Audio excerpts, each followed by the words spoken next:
Imagine learning to speak English, but not through those endless grammar books or, boring classes.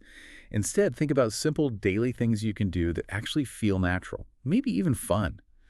What if getting fluent wasn't about just grinding it out, but about these small, consistent steps that really speed things up, make the language feel like, well, part of you? That's exactly what we're digging into today. We're doing a deep dive into this really practical guide for accelerated English speaking. Hmm. And we're pulling out the core strategies, the ones that promise not just getting better, but getting better fast and, importantly, easily. We've looked at a whole stack of insights here that honestly kind of bypass the usual academic slog. They really focus hard on what truly gets you speaking fluently quicker, making it feel less like homework and more like, I don't know, discovering something new. Right. And our mission here, for you listening, is to pull out the absolute best bits, the real nuggets of wisdom from this guide. We want to help you understand not just what you should be doing, but why these specific methods actually work so well, why they're so effective.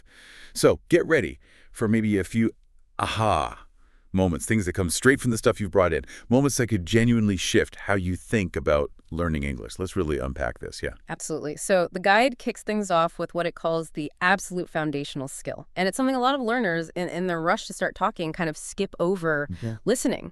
The main idea here is really clear. You have to build a strong listening base before you can really speak effectively. It's not just, a suggestion.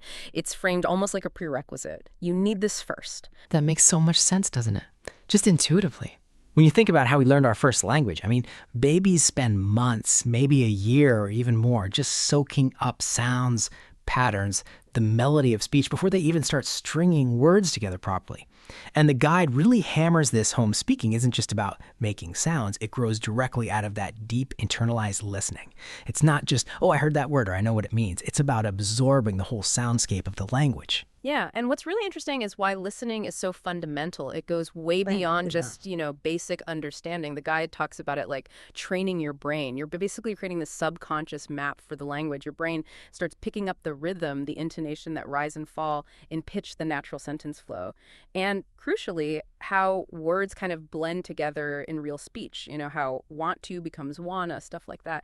This is way deeper than just recognizing words or grammar rules. It's about the music of it, the underlying structure. It's like internalizing the whole song before you try to sing a solo. If you don't have that melody deep down, your speaking might always sound a bit off, a bit robotic, no matter how many words you know, because your brain is still trying to build every sentence from scratch, word by word, instead of just letting it flow. Listening first kind of frees up your mind to actually speak spontaneously. That symphony analogy is brilliant. It really clarifies why some people know tons of grammar, but still sound, well, like they're reading from a textbook. Okay, so if listening is that important, how does the guide say we should actually do it? What are the practical steps? It seems to offer some really accessible ways to work it into your day. It does, yeah. It strongly recommends things like engaging with English movies or YouTube videos, and it specifically says, hey, use subtitles if you need them, especially at the start. Don't feel bad about it. That's not a crutch. It's actually a smart tool. Using subtitles initially helps you connect the sounds you're hearing to the written words. It bridges that gap. Then, as you get better, you can maybe try turning them off sometimes, rely on them less. The key is flexibility. You don't have to feel lost or overwhelmed.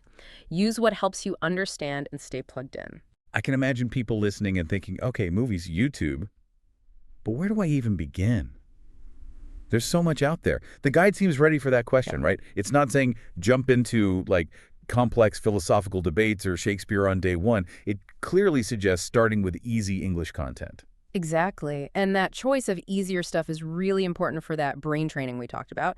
The source gives specific examples, things like BBC Learning English or Speak English with Mr. Steve.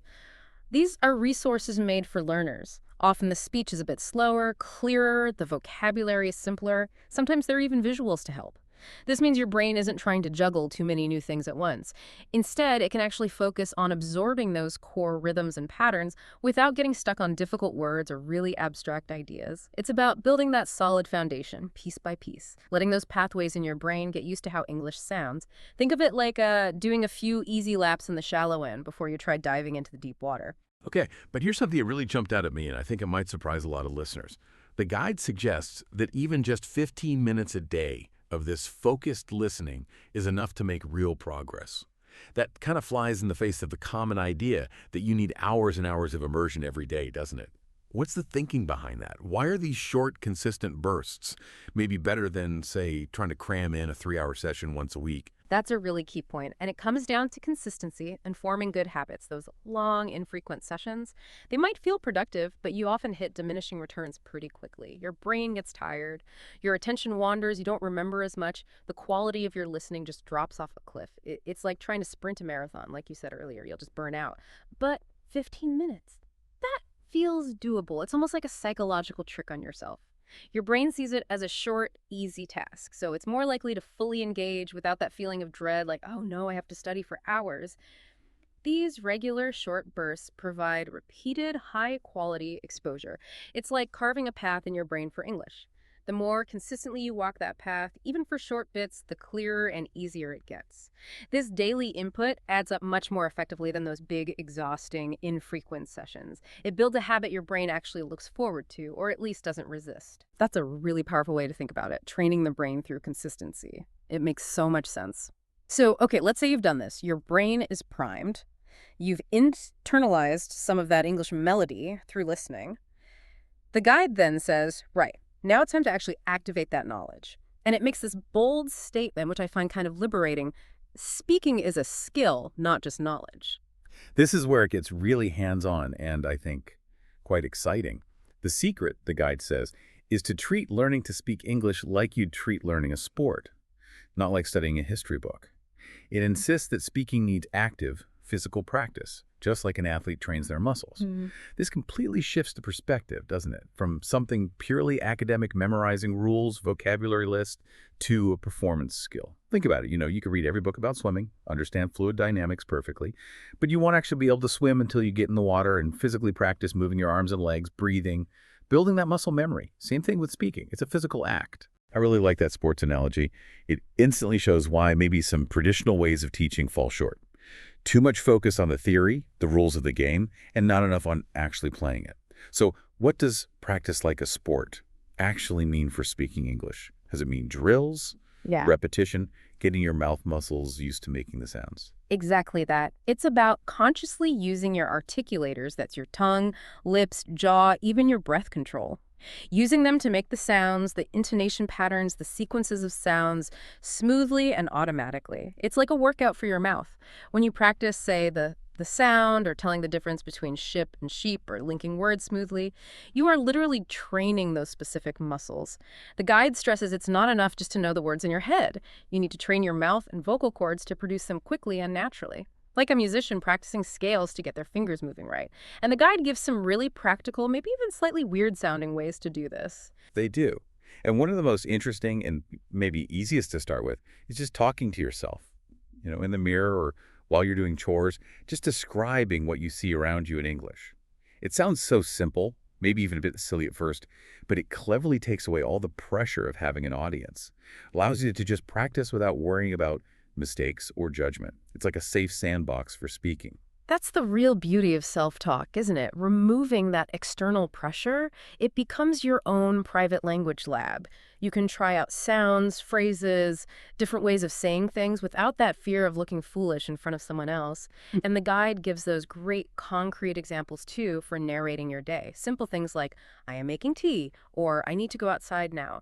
This turns everyday activities into practice time. It weaves English into your life naturally, so it doesn't feel like this separate, burdensome task you have to schedule. You're just living your life, but narrating it in English. And then, okay, once you feel a bit more comfortable talking to yourself, the guide suggests maybe joining English-speaking groups, online, like on Telegram, WhatsApp, Facebook, places where you can actually interact with others. But let's connect that back. How does that initial self-talk, that private practice, really help build the fluency and confidence you need before you talk to other people? What are the psychological wins from practicing without that fear of being judged? That's a really crucial point about the whole psychology of learning to speak. Self-talk acts like a bridge. It helps you build what you might call private fluency. You get comfortable forming sentences, linking ideas, maybe even catching your own mistakes and correcting them, all without anyone else listening. That fear of judgment. It's probably the single biggest thing holding people back, even if they know a lot of English. So by practicing alone, you start to get used to the physical feeling of speaking English. You hear your own voice making the sounds, it normalizes it, builds a sense of, yeah, I can do this. Plus, this kind of internal rehearsal really lowers the stress, the cognitive load, when you do talk to someone. Cognitive load is basically how hard your brain is working. If you're constantly translating in your head, worrying about grammar, searching for the right word, your brain's working overtime. Self-talk helps streamline that, it automates some of it. So when you're in a real conversation, you have more mental energy left to actually focus on understanding the other person and responding, rather than just struggling to produce the words. It's like doing hundreds of practice drills in private before the big game. You've worked out a lot of the kinks already. That concept of private fluency and lowering the cognitive load makes a lot of sense. Building confidence internally first. Okay, but if we're talking to ourselves or even starting to talk to others, what should we be saying? Are we just stringing random words together? The guide makes another really key distinction here with its next big principle: learn phrases, not just single words. Yes, and this is a really fundamental shift away from how many of us were taught vocabulary, just memorizing lists of words. The guide puts it very bluntly. Don't just learn big words, learn how people actually talk. And the reason why phrases are so much more powerful than single words is key here. Phrases teach you the natural building blocks of conversation. They give you ready-made chunks that include correct grammar, common idioms, and the patterns people actually use. All right, if you learn "can I help you" as one single unit, that's instantly useful. Way more useful than knowing the words "can I help" and "you" separately and then trying to piece them together correctly and naturally under pressure. That assembly process is slow, it's mentally taxing, and it often leads to that kind of awkward, clunky phrasing that just sounds, well, not native. Learning phrases gives you these pre-built components like conversational Lego bricks, right? It boosts fluency immediately and helps you sound more natural because you're using the language the way it's actually used. It's about efficiency and sounding authentic. Precisely. It lets you skip that mental calculation of constructing every sentence from scratch, which is, as you said, incredibly difficult to do smoothly in a real conversation. You're learning these chunks of language that are already grammatically sound, they fit culturally, and they just sound right to a native speaker. And this approach also sneakily teaches you grammar without you even realizing it sometimes. You might not be able to explain the rule for, say, the present perfect continuous, but if you learn and use a common phrase that uses it correctly, your brain starts to internalize that pattern implicitly. The guide gives those simple but perfect examples. Can I help you? I'm not sure. That makes sense.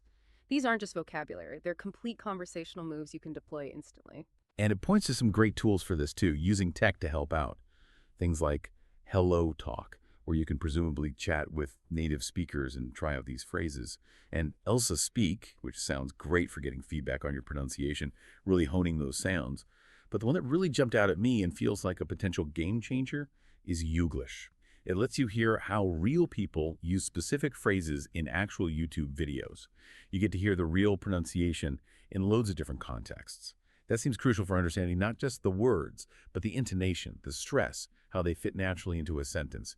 You see and hear them in action. So, thinking bigger picture again, how does this whole phrase learning thing really solve that common problem of speaking textbook English? Sounding technically correct but totally unnatural. The aha moment for a learner often comes when they realize their carefully crafted, grammatically perfect sentences just don't sound like real speech. They might be understood, sure, but there's no flow, no rhythm. Learning phrases is the direct fix for that. It's like realizing you don't have to bake a cake from scratch every single time. Figuring out the flour, sugar, eggs ratio, you can just use a reliable pre-made mix that works perfectly. You learn the patterns, the shortcuts of real conversation, not just the raw ingredients.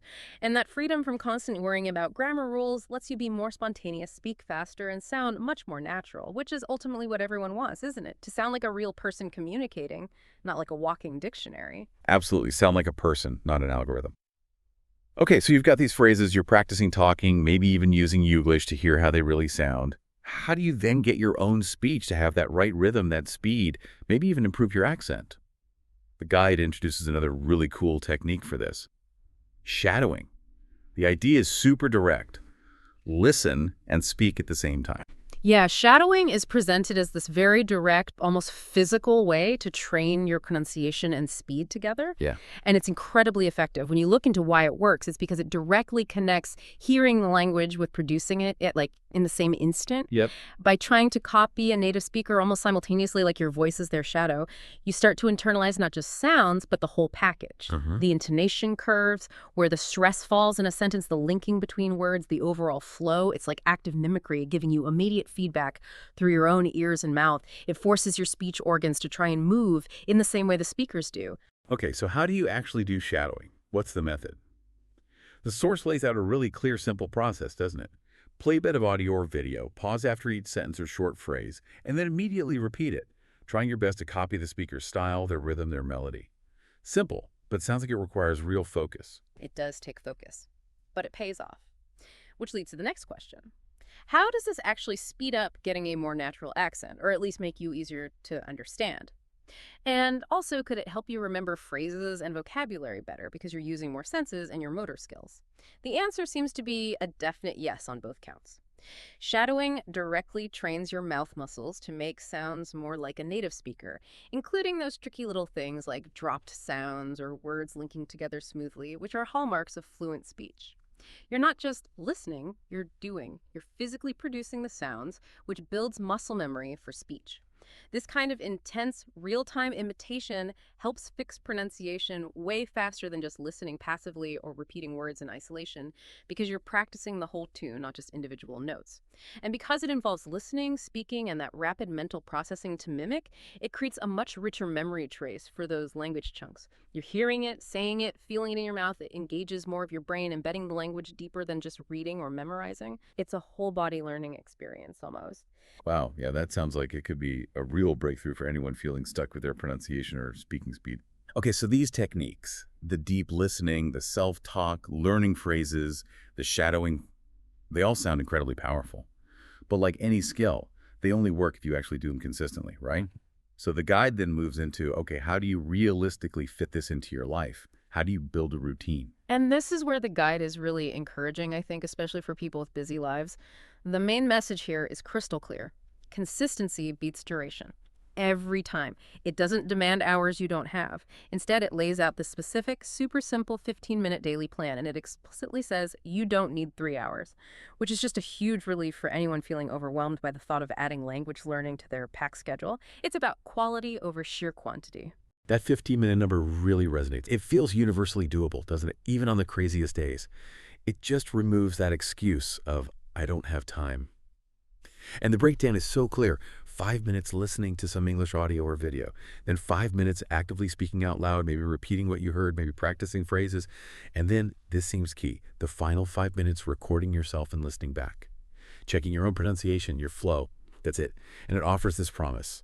In 30 days, you'll see big improvement. That gives you a really concrete, short-term goal to aim for, which is so important for staying motivated. Absolutely. That structured, bite-sized approach makes it efficient and, crucially, lowers that mental hurdle to just getting started each day. But the real genius, I think, the really powerful part, is that last 5 minutes, record and check. This creates an immediate feedback loop, and it's self-generated feedback. Usually, learners wait for feedback from a teacher or a native speaker friend or maybe an app. That can be slow, or maybe not always available. But recording yourself, you become your own coach. You can hear objectively, oh, I mispronounced that word, or my intonation sounded flat there, or I paused awkwardly. You can spot your own patterns and work on them immediately without any external pressure or waiting time. This active self-correction is incredibly powerful for speeding up progress. You iterate faster. It's like an athlete watching an instant replay of their move to see exactly what to adjust. I can totally picture someone doing that, maybe on their commute with headphones or during a coffee break. Quick, focused, effective. It makes it feel so much more achievable than some vague goal like practice English more. It's a specific, actionable mini routine. And this whole plan, this 15-minute powerhouse, it really hinges on that one thing you mentioned earlier, doesn't it? Consistency. Exactly. The guide really doubles down on this. The principle is, repeat, be consistent, no skipping. The real magic, the lasting improvement, comes from doing it every single day without breaks, even if it's just for that short time. It's not about heroic efforts once in a while. It's about building an unbreakable daily habit. It's that idea of compounding, right? Like interest earning interest, small daily efforts just stack up over time. Suddenly, fluency doesn't seem like this massive mountain you have to climb in one go, but more like a steady walk up a gentle hill. It's all about building that habit, getting that momentum going so it feels natural to do it every day. Precisely. And the guide even gives a little example of how this might look over a week, showing how consistency builds deeper learning, not just repetition. Like maybe Monday you learn 5 new phrases. Okay. Then Tuesday, you specifically practice saying those 5 phrases, maybe talking to yourself or shadowing them. Then Wednesday, you try to actually use them in sentences you create, maybe in your practice speaking or even trying them out online. See how it builds. It's not about cramming 50 new words each day, which you'll probably forget half of by tomorrow. It's about taking a small amount of information and really working with it, embedding it deeply through different kinds of practice. This structured, step-by-step approach stops you from getting overwhelmed and makes sure you're actually learning properly, not just skimming the surface. It's building that foundation securely, brick by brick, making sure each one is solid before adding the next. It's the difference between cramming for an exam and actually mastering the material. That brings up a really interesting thought, actually, that goes beyond just English. Could this whole approach, this focus on consistency, bite-sized steps, active practice, self-correction, could it work for learning pretty much any new skill? I mean, if it's effective for something as complex as language, it feels like it might be a kind of universal learning strategy. That's a great point, and I really think the answer is yes, absolutely. This whole framework, break it down, practice daily, actively engage, get feedback quickly, even from yourself, build momentum through small wins that's transferable to almost anything. Learning to code, playing guitar, getting better at public speaking, improving your writing, even fitness goals. The principles are the same.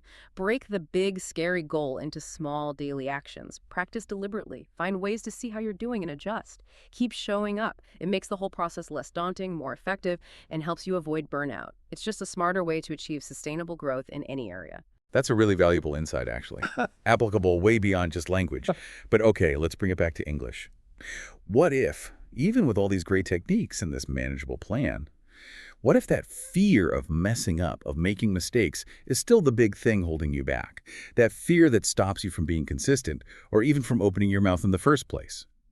The guide tackles this directly, offering a crucial psychological boost, a different way to think about it. Confidence matters more than perfect grammar. This might be the most important mental shift the guide pushes for, and it can be incredibly freeing for learners. It explicitly says, nobody speaks perfectly. Even native English speakers make mistakes. Just hearing that can be such a relief, can't it? It lowers that impossibly high bar we often set for ourselves. It really does. It gives you permission to be, well, human. The guide states the goal clearly. It's clear communication, not perfection. That really empowers you to just speak without constantly censoring yourself, terrified of making a tiny grammar error or pronouncing something slightly wrong. It encourages you to be a bit bold, to focus on getting your message across, especially when you're starting out. I mean, think about it. We all stumble over words or make little mistakes even in our native language sometimes. Why should we expect robotic perfection when learning a new one? It's unnatural. So connecting that dot, how does changing your focus from chasing perfection to aiming for clear communication actually free people up and speed up their progress? Especially with speaking practice. That fear of mistakes is, hands down, the biggest killer of fluency. It's often a much bigger problem than not knowing enough words or grammar. When you truly internalize that the real goal isn't perfect English, but just being understood, making a connection, getting your idea across, the pressure just evaporates. And that freedom allows you to take more risks, try out those new phrases you learned, join more conversations without overthinking every single word. And that is what directly builds fluency. Every time you speak, even with mistakes, you're practicing, you're getting real-time feedback, even if it's just seeing if the other person understood, you're strengthening those neural pathways and you're building confidence. Prioritizing communication means prioritizing doing it, which is the only way to get better. It turns speaking from a scary test into just talking. That's like the ultimate permission slip, isn't it? Just get out there and talk. Embrace the imperfection. Okay, so beyond these core ideas and the daily plan, the guide also throws in some extra kind of creative and modern tips for weaving English into your life even more, making it feel less like study and more like, well, life. Yeah, these are the bonus strategies, and they're great because they tap into modern tools and fun activities. For example, it mentions using AI tools like ChatGPT to practice. Think about that you can practice conversations, ask it to check your writing, brainstorm ideas, ask for things to be explained simply. It's like having a super patient, always available practice partner right there on your phone or computer. No judgment, endless practice potential. That is a total game changer, especially for people who maybe don't have easy access to native speakers or feel shy practicing with real people initially. An AI partner, 24/7. And then there's English karaoke, Yeah. singing along with the lyrics on screen. Yeah. That just sounds fun, right? And it cleverly gets you practicing pronunciation, rhythm, linking sounds, all while you're just enjoying music. You're learning without even feeling like you're learning. Exactly. These kinds of tips show how you can turn things you might already do anyway into active learning moments. Make it enjoyable, integrate it. And one more simple but surprisingly effective one, change your phone's language setting to English. Suddenly, all your menus, notifications, app interfaces are in English. It creates this constant low-level immersion in practical, everyday vocabulary. Every time you unlock your phone and check the weather, you get a little microdose of English reinforcement. It surrounds you with the language without being overwhelming. So thinking about these bonus tips, the AI, the karaoke, the phone settings, how do they feed into that idea of making learning fun, which the guys mentions? And how important is that element of fun, really, for sticking with something long enough to get fluent? Well, I'd argue the fun part isn't just a bonus. It's actually essential for long-term motivation. Let's be honest, learning a language takes time and effort. It can get frustrating. If it feels like a constant, joyless chore, most people will eventually give up. It's just human nature.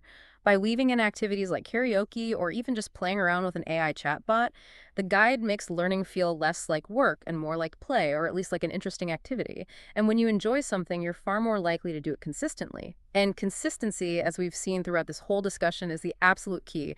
These fun, integrated approaches help you live the language, not just study it. That keeps you engaged, makes the journey sustainable, and ultimately much more likely to succeed. Okay, we have really covered a lot today, diving deep into this guide on accelerated English speaking.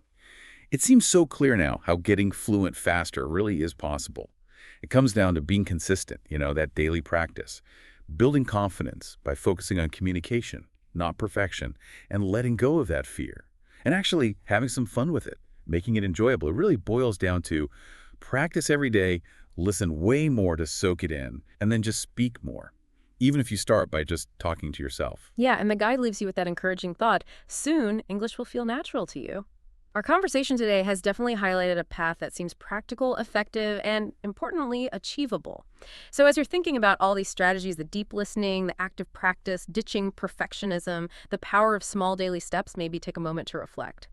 How could these core ideas apply to other things you want to learn or get better at? That's a great final thought. What other areas of your life could benefit from this kind of approach? Focusing on consistency, building confidence step by step, and finding the joy in the process. We really hope this deep dive has given you not just some interesting ideas, but some truly concrete, actionable steps you can take on your own journey, whatever you're aiming to master.